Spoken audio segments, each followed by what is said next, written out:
மகா சிவராத்திரி ஈசனுடன் ஓர் இரவு பிப்ரவரி 15 மாலை 6 மணி முதல் சத்குருவுடன் நேரலையில் இணைந்திருங்கள். ஆயிரக்கணக்கில் மணமகள் மன்றங்களை திறந்து மதுபானம் விற்கும் தமிழக அரசால் காலி மதுபாட்டில்களுக்கான குடோனை ஏற்படுத்த முடியாதா என முன்னாள் அமைச்சர் தங்கமணி கேள்வி எழுப்பியுள்ளார்.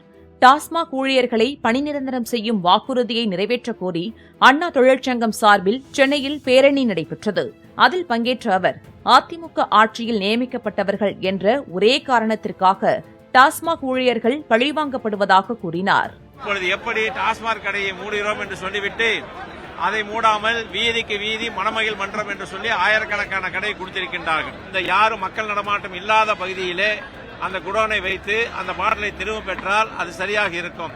அதை விட்டுவிட்டு இருக்கின்ற ஊழியர்களை நீங்கள் அங்கேயே வாங்கி வைங்கள் என்று சொல்கின்ற போது பொதுமக்களுக்கும் இடையூறு, அந்த வேலை செய்கின்ற பணியாளருக்கும் இடையூறு இருக்கின்றது. இந்த ஆட்சி வந்ததிலிருந்து அண்ணா தொழிற்சங்கத்துடைய தொழிலாளர்கள் பழிவாங்கப்பட்டுக் கொண்டிருக்கின்றார்கள். வேண்டுமென்றே பணி நீக்கம் செய்யப்பட்டுக் கொண்டிருக்கின்றார்கள். மகா சிவராத்திரி ஈசனுடன் ஓர் இரவு பிப்ரவரி 15 மாலை 6 மணி முதல் சத்குருவுடன் நேரலையில் இணைந்திருங்கள்.